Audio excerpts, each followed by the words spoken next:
Estimadas familias lincolnianas, bienvenidos a este espacio de formación de Escuela de Padres. Somos del Departamento de Orientación y Consejería de Preescolar y hoy los acompañamos Adriana Martínez, terapeuta ocupacional, Adriana Rivera, fonoaudióloga y quienes habla Camila Deutsch, psicóloga.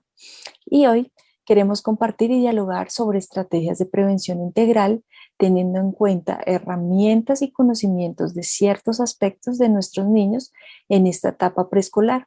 Asimismo, respondernos a ciertos interrogantes que nos surgen cuando estamos en casa. Cuando hablamos de prevención integral, hablamos de un concepto muy amplio.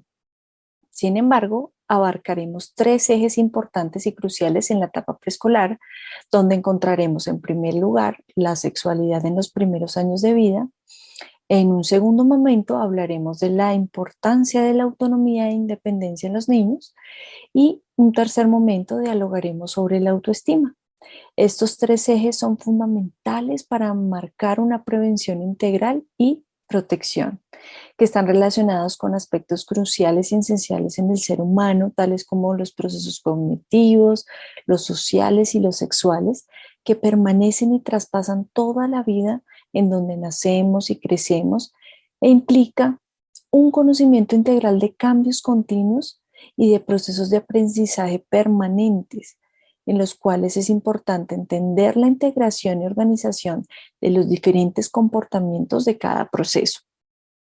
Cada uno de estos procesos son cruciales en los niños, ya que se establecen estructuras importantes para su personalidad y emocionalidad. Aquí la comunicación, la expresión de los sentimientos, la autoestima y autonomía hacen parte importante de establecer un autoconocimiento y poder resolver las siguientes preguntas: ¿qué quiero? ¿Qué pienso? ¿Qué siento? Y sobre todo, las formas de cómo puedo resolver un conflicto, entre muchas otras. Desde el punto de vista de la sexualidad, en nuestra sociedad existe una idea generalizada que se manifiesta exclusivamente en la vida adulta o en la pubertad. Pues si bien se reconoce que los seres humanos nacen y viven con un sexo, de esta manera iniciaremos con nuestro primer eje para hacernos la siguiente pregunta: ¿qué entendemos por la sexualidad? De acuerdo al Grupo de Investigación de Educación y Familia de la Universidad de los Andes, la sexualidad hace parte esencial y cubre diferentes aspectos de la identidad, relacionándolo con características, con valoraciones y comportamientos que definen el ser humano en una de las dimensiones más importantes, como lo es la sexual. Asimismo, la sexualidad hace parte de ciertos aspectos de la identidad que se presentan a un conjunto de atributos donde las personas describen su sexo y género. Es importante aclarar que la sexualidad se puede definir como lo que somos y no debemos confundirla con la descripción explícita de los órganos sexuales. Es importante precisar algunos conceptos como referencia para comprender la sexualidad, el sexo y el género. El sexo está relacionado con los procesos genéticos, hormonales, fisiológicos, anatómicos y neurológicos que refieren características biológicas de una persona, el cual designa si es hombre, mujer o intersexual. En esta última se refiere que los genitales no corresponden claramente a ninguno de las dos categorías anteriores. A diferencia del sexo, las características del género son específicas y se aprenden por medio de procesos socioculturales que implican normas sociales, responsabilidades y obligaciones de cada uno. Es así que el género se caracteriza por sentimientos, comportamientos y actitudes que la cultura asocia con el sexo biológico de las personas. En este sentido, se presentan expectativas que definen comportamientos y cualidades ante una sociedad, el cual considera aceptables en las personas y la relaciona a su categoría sexual asignada en el nacimiento. De esta manera, durante la infancia y la niñez temprana, en la edad de los 0 a los 5 años, Las niñas y niños reconocen su género y sexo. Asimismo, también reconocen la figura materna y paterna como parte fundamental del cuidado y adquieren hábitos importantes en el autocuidado, como por ejemplo, lavarse los dientes, bañarse solo, ir al baño sin pedir ayuda. En la niñez media, en la edad de los 6 a los 9 años, les interesa establecer un cuidado mutuo entre sus pares. Establecen normas de cómo se deben tratar al nivel verbal y físico. Asimismo, reconocen la desigualdad entre niños y niñas con juegos o deportes que creen que pueden ser exclusivos de niñas o niños. Como por ejemplo, una niña que quiere jugar fútbol y la excluyen del juego porque piensan que las niñas no deben practicar este deporte. Si bien desde el nacimiento las figuras primarias y personas encargadas de la crianza de los niños acompañan los procesos de desarrollo que permiten valorar y reconocer las características de su género y sexo que integran el proceso de su identidad. De los 0 a los 5 es un periodo donde es fundamental el contexto escolar para direccionar estos procesos. Las competencias son las siguientes. Primero, el reconocimiento del propio cuerpo. En los primeros años de vida, los niños aprenden diferentes características relacionadas con la sexualidad y una de las más importantes es la aceptación y reconocimiento del propio cuerpo. Este reconocimiento es esencial para el desarrollo de la sexualidad. En este sentido, desde los primeros meses, los niños inician identificando y reconociendo partes de su cuerpo. Se miran sus manos, sus pies, tocan sus genitales, se hurgan la nariz y los oídos. A través de cuentos, narraciones o canciones, entre otras, permiten que los niños se autodescubran. Asimismo, en este proceso inician identificando sensaciones agradables, desagradables, incómodas. De esta manera, los niños experimentan satisfacción a través de ciertas acciones, tales como el abrazo, como cantarles, mecerlos, comer o cuando van a evacuar. Es importante mencionar que los niños en esta etapa experimentan exploración, no solamente de las cosas que hay a su alrededor, sino también de su cuerpo. De esta manera se presentan el descubrimiento de sus genitales como algo agradable y satisfactorio en momentos propicios como el baño.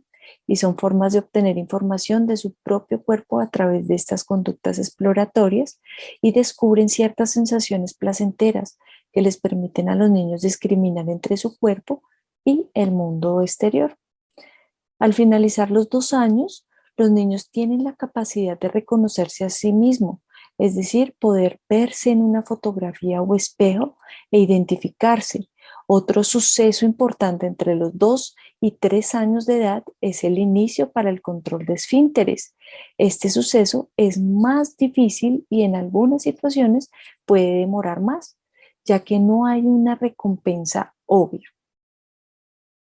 Para tener en cuenta, en la edad de los 0 a los 5 años, la educación sexual permite, primero, reconocer que el cuerpo permite experimentar sensaciones agradables. Segundo, aprender los nombres de los genitales. Tercero, diferenciar los comportamientos apropiados y cuáles no. Cuarto, descubrir el cuerpo, conocerlo y reconocerse. Para hablar de reconocimiento y valoración del sexo es importante tener en cuenta el desarrollo de creencias, comportamientos, normas, opiniones de las figuras primarias que interfieren y orientan en la educación sexual de los niños. Asimismo, a los 3 años de edad, los niños tienen la capacidad para reconocer el género y el sexo y se identifican como niño o como niña. A los 4 años, los niños pueden pensar que si usan algo del sexo opuesto, por ejemplo, una falda o una corbata, cambiarán de sexo, convirtiéndose en niña o niño. A los 5 años hacen conclusiones sobre el sexo de las personas y los gustos que cada uno debería tener. Por ejemplo, una niña que expresa que le gusta el fútbol, la conclusión de los niños y niñas es que debería gustarles las muñecas. Al finalizar los 5 años, los niños responden a ciertas reacciones relacionadas con las normas de género, como por ejemplo ridiculizando el comportamiento, corrigiendo ciertos comportamientos que vayan de acuerdo a la norma. Si un niño juega con una muñeca, niños y niñas le quitan la muñeca y se la entregan a una niña asumiendo que las muñecas son exclusivamente de las niñas. A esta edad, los niños eligen respuestas estereotipadas y eligen al mismo sexo para realizar diferentes actividades. Sin embargo, estas características pueden tener modificaciones, como si hay cambios en el entorno del niño y la forma diferente de ver las cosas, concretamente en el entorno familiar y en las figuras más representativas de cada niño. Esto contribuye a la valoración del género y sexo a través de acciones concretas y sobre todo del comportamiento verbal y no verbal. Desde temprana edad, los niños desarrollan el sentido de la curiosidad de manera natural frente al entorno que los rodea, como frente a su propia anatomía física o corporal. Para este caso en concreto, sobre la sexualidad, la curiosidad es un componente inherente al ser humano que lo lleva a explorar, descubrir y aprender sobre sí mismo y sobre el otro. Comprende un proceso a través del cual los niños y niñas comienzan a expresar dicha curiosidad y a plantear preguntas referidas a diferentes aspectos de su propio ser, tales como lo son, por ejemplo, aquellos juegos de sexualidad, juegos de exploración sexual, diferencias anatómicas entre sexos, genitalidad y autoestimulación. A partir de una edad temprana, aproximadamente 2 años, los niños comienzan a socializar y la curiosidad natural comenzará a ampliarse, interesándose más no solo por su propio cuerpo e historia, sino por el cuerpo e historia de los otros. Y es aquí donde se presentan diferentes maneras de exploración y descubrimiento, como por ejemplo el denominado juego de exploración sexual. ¿Pero qué son los llamados juegos de exploración sexual? Los juegos de exploración sexual son interacciones naturales que suceden entre los niños de la misma edad, las cuales pueden observarse en ciertas actividades tales como tirarse al piso para observar a las mujeres por debajo de la falda, jugar al doctor, observar a otras personas mientras están en el baño, imitar expresiones románticas que observan de los adultos y comportamientos como, por ejemplo, besarse, abrazarse, cogerse de las manos y decir que son novios. Teniendo en cuenta todo lo anterior, ¿cuál es entonces el papel de nosotros los adultos, ya sea como padres o cuidadores?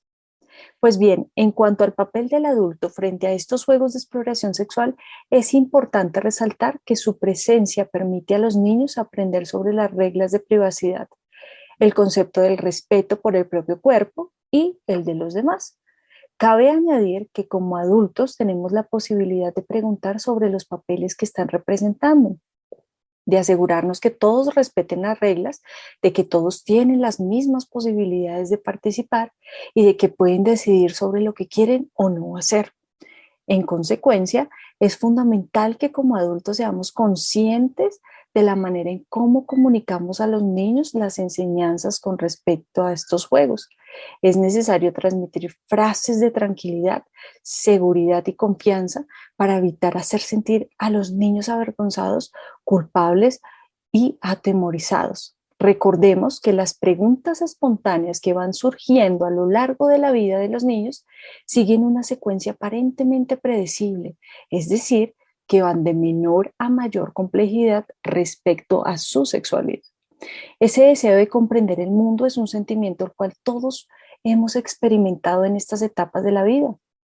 Quizás lo recordemos o no, pero nosotros también en algún momento de nuestra infancia muy seguramente pusimos en aprietos a nuestros padres o cuidadores planteándonos algún tipo de pregunta relacionada con la sexualidad. Y en muchas ocasiones esa experiencia pudo ocasionar algún tipo de ruptura en la comunicación sobre el tema de la sexualidad en la familia.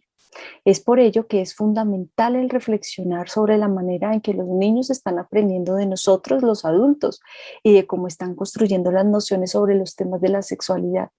Es imprescindible que como adultos reconozcamos nuestras capacidades para respondernos a las inquietudes de los niños ya que en el momento en que los niños empiecen a cuestionar, es vital brindarles una información verídica, puntual y completa, que brinde claridad en el momento en que se presente la duda. No hay necesidad de dar más información de la que están solicitando y de la que, según su edad, está en capacidad de comprender. Para tener en cuenta todo lo anterior, no olvidemos entonces las siguientes reglas de oro que nos ayudarán mucho a responder las preguntas más frecuentes de niñas y niños menores de 5 años acerca de su sexualidad. La primera es aceptar la pregunta como una expresión natural del niño o de la niña sin juzgarlos, sin regañarlos, sin hacerlos sentir mal, por el deseo de saber y conocer. La segunda es explicar con honestidad, decir la verdad, hablar con naturalidad, responder solo lo que se le pregunta de acuerdo a su edad, utilizar siempre los términos correctos del cuerpo, aclarar la pregunta antes de responder para establecer si ya han recibido información que requiere ser corregida, reforzada o ampliada. Si el sentido de la pregunta es el que nosotros le estamos dando, eso es importante tenerlo en cuenta. Otro tema relevante a tener en cuenta son aquellos relacionados con los conceptos de autocuidado y protección. ¿A qué se refiere el autocuidado? En este contexto, la adopción de prácticas de autocuidado son imprescindibles de ser explicadas por los niños a temprana edad. Estas prácticas permiten asegurar que tanto nuestros comportamientos contribuyan a estar saludables y en términos físicos, emocionales y mentales. Existen ciertos aspectos de las prácticas de autocuidado a tener en cuenta, ya que contribuyen al bienestar de las niñas y niños durante la etapa del desarrollo humano en la que se encuentran. La primera es brindar apoyo al niño para contribuir a desarrollar habilidades que le permitan comenzar a ejercer la autonomía. La segunda es concientizar sobre el hecho de que para el desarrollo de una sexualidad saludable es muy importante que las niñas y niños aprendan a vestirse y desvestirse, usar el baño, asearse después de orinar o evacuar, bañarse incluyendo el aseo de los genitales.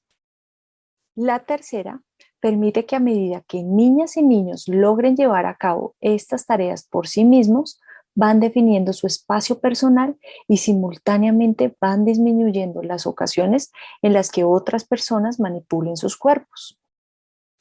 La cuarta, brindan a los niños la oportunidad de ejercer su derecho a la privacidad. La quinta, ayuda a fortalecer la seguridad en los niños para realizar acciones que puedan llevar a cabo en privado y de manera autónoma. La sexta, facilitan a los padres y cuidadores la identificación de aquellas situaciones en las cuales ese espacio personal del niño está siendo vulnerado. La séptima, ofrece el espacio para enseñar a los niños a comunicar a alguien de confianza cualquier situación que le genere malestar de tipo físico o psicológico con relación a la sexualidad. Ahora bien, por otra parte, tal como se había mencionado anteriormente, tenemos otro concepto, protección. ¿A qué se refiere la protección en este contexto temático? La protección implica crear un ambiente seguro y remover cualquier fuente de malestar o amenaza contra la integridad física o psicológica de niños y niñas. El término de protección en este contexto de la sexualidad abarca ciertos aspectos a tener en cuenta, especialmente por parte de los padres y cuidadores de los niños. Que los primeros referentes de los niños son las figuras parentales de protección, crianza, enseñanza y disciplina. Son los primeros referentes de cuidado, protección y comunicación permanente. Que cuando las figuras parentales responden de manera oportuna y consistente ante las necesidades de niños y niñas, estos tienden a desarrollar un sentido de seguridad y confianza ante sus cuidadores y a reconocerlos como fuentes de apoyo. Por tanto, es vital construir un ambiente seguro para fomentar las competencias que niñas y niños requieren para manejar los cambios que experimenta su sexualidad a lo largo de la vida y responder a las demandas de su entorno. Esta percepción de seguridad es fundamental para el desarrollo de la sexualidad porque sienta las bases en la confianza en sí mismo y en el otro, así como la percepción de disponibilidad y apoyo incondicional ante cualquier situación o circunstancia.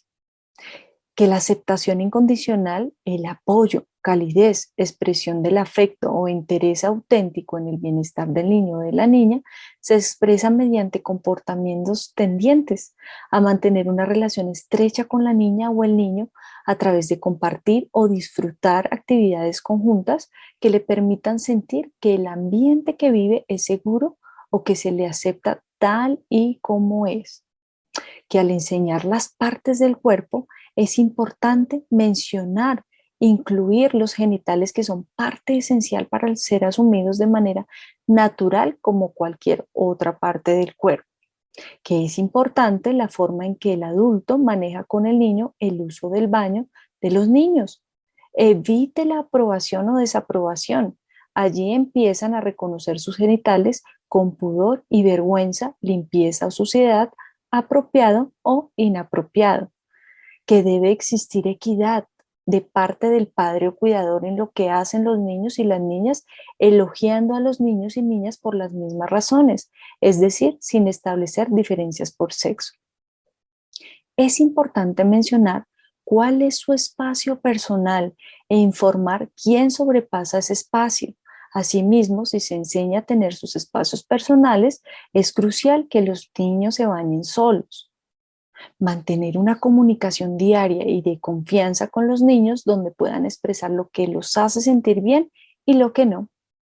Recordarle a los niños que no deben existir secretos y exponerlos a una persona de confianza. Un punto importante para tener en cuenta cuando se ven vulnerados los derechos de los niños, es crucial activar la ruta de atención integral y acudir a entidades pertinentes para notificar un suceso. Esta ruta de atención integral, de acuerdo a la Ley 1620 del 2013, tiene como objetivo apoyar al sector educativo en el fortalecimiento del ejercicio de los derechos humanos sexuales y reproductivos, la mitigación de riesgos, entre otros. Estos protocolos los ampliaremos más adelante en nuestra página web del Colegio Abraham Lincoln, Creciendo como Padres Preescolar. Hasta este punto podemos observar que prácticamente desde el nacimiento y durante nuestros primeros años de vida existen personas que están a nuestro alrededor para alimentarnos y mantenernos saciados y a su vez para contar con un ambiente seguro en donde podamos descansar y estar libre de cualquier amenaza que nos ponga en peligro. Sin embargo, no olvidemos que a medida que crecemos vamos adquiriendo una serie de herramientas que promueven y van fortaleciendo una mayor autonomía en nosotros mismos para la satisfacción de esas necesidades básicas, y aunque el rol de las figuras parentales como agentes sociales que procuran protección, cuidado y aceptación incondicional perdura toda la vida, es fundamental que también ayuden a desarrollar un pilar fundamental como lo es la autonomía. ¿Quién lo abordará? Adriana Martínez. Queridos padres, soy Adriana Martínez, terapeuta ocupacional de preescolar. Para continuar con las estrategias de prevención integral en la etapa preescolar, ahora hablaremos de la autonomía. Esta se refiere a la capacidad que tiene uno mismo para tomar decisiones sin intervención o influencia externa. Básicamente es la capacidad de poder actuar de acuerdo a las propias decisiones de manera independiente y realizar actividades básicas de la vida diaria. La autonomía es un proceso y no una meta, que se va desarrollando en cada etapa de la vida y que requiere de contextos seguros que brinden certezas, experiencias y oportunidades de aprender de sí mismo y del entorno. Ahora bien, ¿qué implica la autonomía en la edad preescolar? Ser independientes en hacer las cosas por sí mismo, posterior a muchos ensayos y errores que permiten aprender, adquirir y desarrollar destrezas individuales a nivel motriz, cognitivo y socioemocional.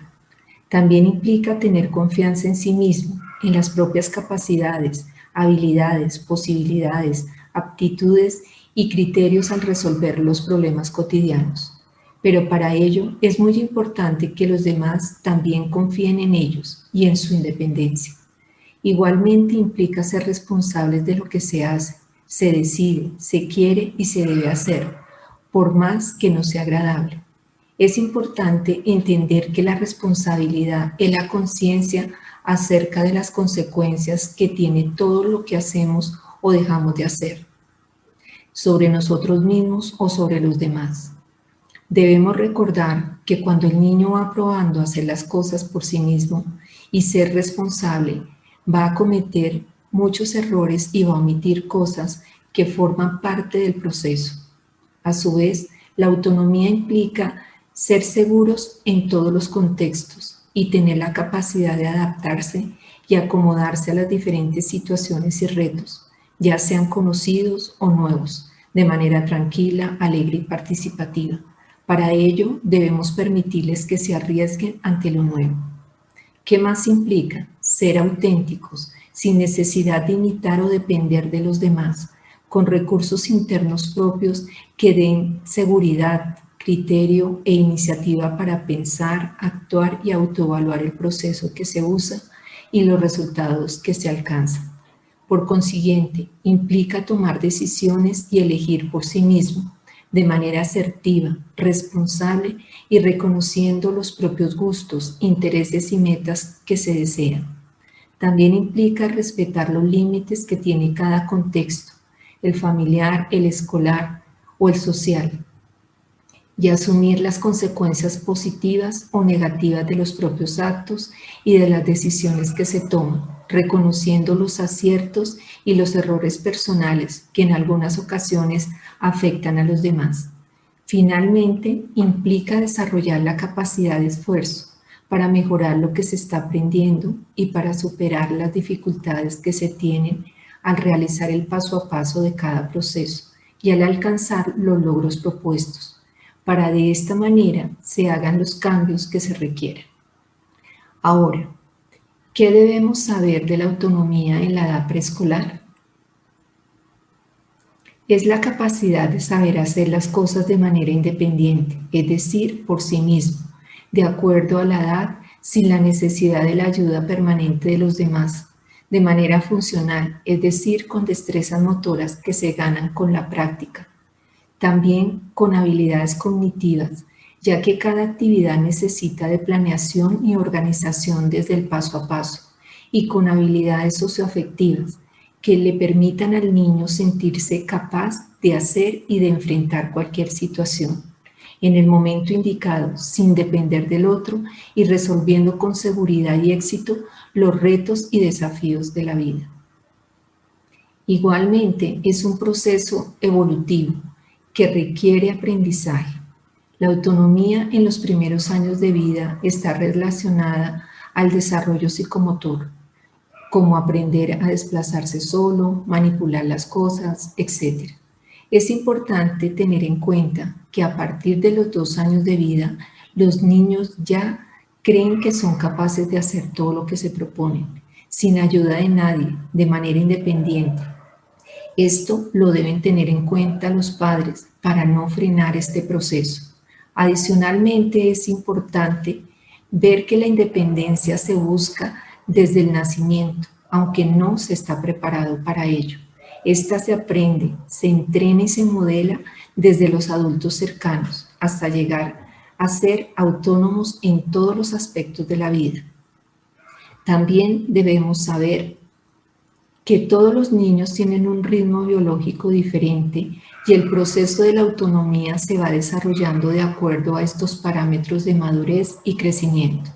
Es necesario conocer cuáles son las habilidades o recursos reales de los hijos para poderles ayudar en su justa medida y no solucionarles las tareas o responsabilidades cuando sean capaces de realizarlas por sí solos. Es importante saber que durante los primeros años de vida, la familia juega un papel fundamental en el desarrollo de la autonomía, al establecer rutinas que son las actividades que se hacen regularmente y de los hábitos que son la manera de actuar para conseguir que la rutina se lleve a cabo de manera satisfactoria. Estos permiten crear destrezas que se pueden usar en distintas situaciones.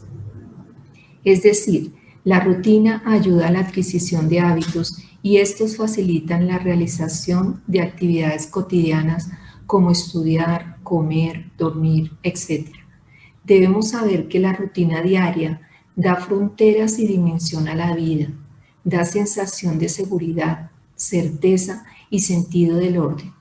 Por otra parte, es importante tener en cuenta que hay algunos padres que no dejan hacer a los hijos lo que ya saben hacer o son capaces de hacer, llegando a la marcada sobreprotección, sin querer y sin ser conscientes que ellos van a crecer pensando que no lo pueden hacer solos, que dependen siempre de los demás y que no confían en sus capacidades.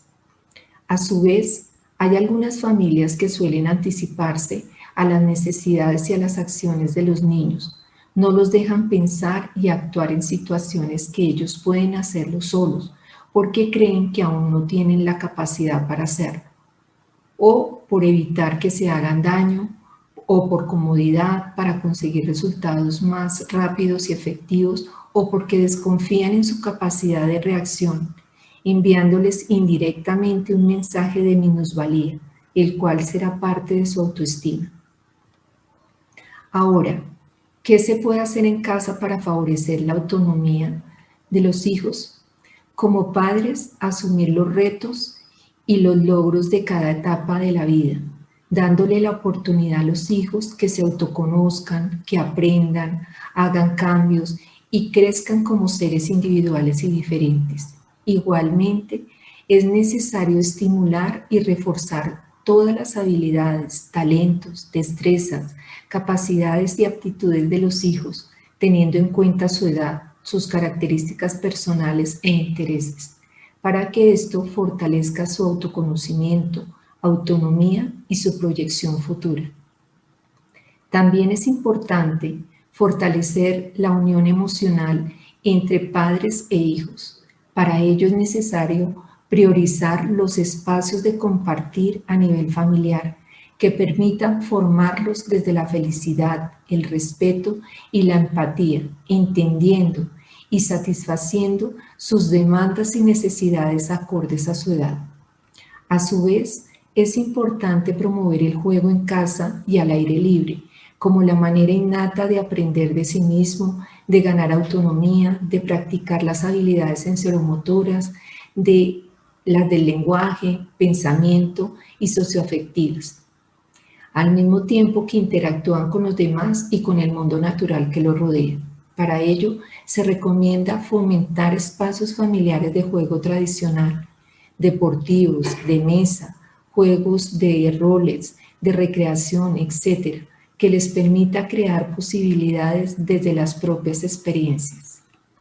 En casa también podemos reconocer el esfuerzo de los hijos, utilizando un lenguaje apreciativo, de resaltar lo positivo, de resaltar la motivación, el intento, la perseverancia y el compromiso, aunque no siempre se alcance lo que se desea. Es importante que los padres hagan ver a sus hijos que el esfuerzo forma parte del aprendizaje, que debe surgir desde la convicción, superación y desde el deseo propio, y no desde el premio o el condicionamiento. También debemos establecer en casa reglas y límites que sean lógicos y razonables de acuerdo a la edad de los hijos, frente a sus deberes y derechos, mostrando claridad, firmeza, consistencia y afecto. Esto permitirá que los hijos sepan qué hacer y qué se espera de ellos, porque pueden predecir qué va a pasar en casa si se cumple o no las reglas o normas establecidas. Para ello es necesario establecer horarios, rutinas y hábitos de autocuidado, estudio y organización que sean visibles para los hijos, utilizando carteleras con actividades de la semana y de los fines de semana, teniendo en cuenta en equilibrar las actividades de estudio, las actividades libres, de juego, la actividad física, la de ver televisión y la rutina de sueño. Por otra parte, debemos dejar que hagan las cosas a su propio ritmo, exigiéndoles progresivamente mayor rapidez en su ejecución y en el manejo del tiempo. Para ello, se debe acordar y anticipar a los hijos las consecuencias que se van a dar de manera inmediata si no se realiza lo acordado. Igualmente, Es necesario fomentar el aprender a pensar por sí mismo. Para ello, debemos controlar la constante guía, supervisión y la necesidad de aprobación constante de los hijos. Debemos dejarlos actuar y resolver sus pequeños, grandes problemas, preguntándoles por diferentes alternativas de solución que sean viables. Igualmente, debemos preguntarles por sus preocupaciones, sus necesidades, dificultades, etc. A su vez, debemos dejar que aprendan de su propio proceso, aciertos, dificultades, equivocaciones o errores, ayudándolos a aprender de ellos y viendo las dificultades y las equivocaciones como la oportunidad de volverlo a intentar y como la posibilidad de aprender nuevas estrategias que alimentan el ser recursivos.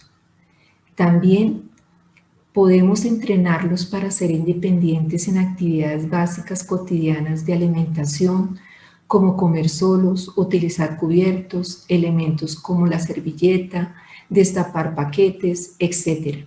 De vestido, como vestirse y desvestirse solo, atarse los zapatos, elegir su ropa, de higiene como bañarse solos, sonarse, lavarse los dientes, limpiarse cuando van al baño, etc. Y de organización como recoger el desorden, los juguetes, arreglar la propia habitación, ayudar a tender la cama, etc. Igualmente, entrenarlos para ser independientes en la vida escolar, al hacer las tareas solos, sin tanta ayuda y supervisión, al alistar materiales, la maleta, el uniforme, al organizar el sitio de estudio, los elementos de trabajo. Para ello debemos motivarlos a seguir practicando y debemos exigirles paulatinamente. Finalmente, debemos enseñarles a ser participativos en el contexto familiar, integrándolos con roles específicos, deberes acordes a su edad y confiándoles responsabilidades de ayuda, planeación y organización en las diferentes actividades que se realizan cotidianamente, para que puedan ser valorados por los demás, como alistar la mesa, recoger los platos, ayudar a limpiar, darle de comer a la mascota. Igualmente es importante enseñarles y integrarlos en las actividades de cocinar, hacer y organizar el mercado, lavar la ropa, etc. Todo esto les servirá durante toda la vida. Termino con este proverbio chino. Regala un pescado a un hombre y le darás alimento para un día. Enséñale a pescar y lo alimentarás para el resto de su vida. Esto mismo debemos hacer con nuestros hijos, enseñarles a ser autónomos por el resto de su vida. Muchísimas gracias. Bienvenidos a esta última etapa de la Escuela de Padres de Preescolar. Les habla Adriana Rivera, fonoaudióloga de preescolar. En esta oportunidad vamos a retomar nuestro tercer eje, que es la autoestima. La autoestima lo definimos como la habilidad o la capacidad que permite que nuestros niños se acepten a sí mismos, se sientan valorados y se sientan aceptados. Que ellos mismos valoren sus éxitos, se sientan orgullosos de lo que son capaces de hacer, vean las cosas positivas sobre sí mismos y vean las cosas positivas en las demás personas. Crean en sí mismos y actúen con decisión propia, no se frustren y puedan superar sus fracasos. Sean abiertos con respecto a sus sentimientos y a sus pensamientos, que si están felices, entusiasmados, no tengan miedo de mostrarlo o de decirlo, que afronten nuevos retos y sean capaces de asumir responsabilidades. El desarrollo de la autoestima se inicia desde el nacimiento. Con el paso de los años se va perfeccionando. Esto quiere decir que evoluciona o se deteriora a lo largo de la vida. Esta es la razón por la cual el desarrollo de la autoestima en las etapas de la niñez y de la infancia son fundamentales, ya que en esta etapa se establecerán las bases sólidas para toda la vida.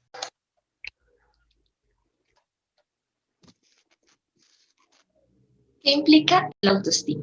La autoestima implica tres componentes: el componente cognitivo, el componente afectivo y el componente conductual. El componente cognitivo es la representación que cada uno se forma de su propia persona. Esto varía con la madurez psicológica y con la capacidad cognitiva de cada una de las personas. Por lo tanto, implica ideas, opiniones, creencias, percepción y el procesamiento de la información que hace cada una de las personas. Incluye el autoconcepto y la autoimagen, que son las representaciones mentales que cada persona tiene de sí misma. El componente afectivo hace referencia al sentimiento de valor que nos atribuimos y el grado en el que nos aceptamos. Puede tener un matiz positivo o un matiz negativo. Implica sentimientos favorables o desfavorables, agradables o desagradables que vemos en nosotros mismos. Un ejemplo de esto puede ser cuando estamos haciendo algún tipo de actividad y comentamos frases como, ay, soy muy útil para esto, soy muy bueno realizando este tipo de tarea. O, por el contrario, ay, no soy nada bueno realizando este tipo de tarea. Por último, tenemos el componente conductual, relacionado con la intención y decisión de actuar, de llevar a la práctica un proceso de manera coherente. Es el actuar del propio yo, en busca de consideración y de reconocimiento por parte de los demás. Constituye el esfuerzo para alcanzar el respeto ante los demás y ante nosotros mismos. Bueno, después de haber visto los tres componentes de la autoestima, el componente cognitivo, afectivo y conductual, ahora sí vamos a ver qué es lo que podemos hacer en casa para favorecer esta autoestima. En primera instancia, lo primero que tenemos que hacer es demostrar y expresarle a nuestros niños el amor que les tenemos, haciéndolos sentir seres únicos y tenidos en cuenta. No se trata únicamente de querer al niño, de expresárselo, sino de demostrárselo y que el niño sienta ese amor que tenemos hacia él. En segunda instancia, hacerlo sentir un miembro importante dentro de nuestra familia, que sea escuchado, que se le consulten algunos aspectos, que se le responsabilicen también por algún tipo de tareas, que se valoren sus opiniones y que se valoren los aportes que él hace dentro de la familia. También podemos favorecer la autoestima aceptando y respetando a nuestros niños por lo que son y no por lo que deseamos como padres. Esto implica que no haya comparaciones, con los hermanos, con otros niños de la familia, con otros compañeros. Debemos entender que nuestros hijos son seres únicos e irrepetibles y así debemos aceptarlos. Por otra parte, debemos dedicar tiempo de calidad, tiempo a preguntarles, a escucharlos, les escuchemos día a día las ideas, los sentimientos, las necesidades, haciéndoles sentir que cuentan con nuestro apoyo y con nuestra aceptación. Es importante dar certeza y seguridad a nuestros niños. ¿Cómo se hace esto? Número 1, hay que cumplir las promesas que le hacemos a nuestros niños. Muchas veces decimos cosas que no se cumplen y esto no ayuda para la seguridad de ellos. Entonces, siempre que les hagamos una promesa, debe ser real y debemos cumplir. Número 2, debemos expresarles qué es lo que vamos a hacer, cómo lo vamos a hacer y cuándo lo vamos a hacer para que el niño tenga la claridad, la certeza y esto genere la seguridad.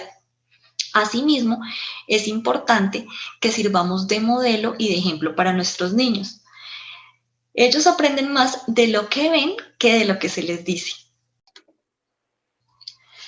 Dar momentos de trato individualizado a cada uno de nuestros hijos. En el caso de que tengamos más de un hijo, entonces generar este tiempo individualizado, donde sea un tiempo de disfrute, no de dar lecciones, no de repasar, no de hacer reflexiones sobre el comportamiento, sino de generar un espacio donde se hable, donde se genere un trato personal que genere confianza.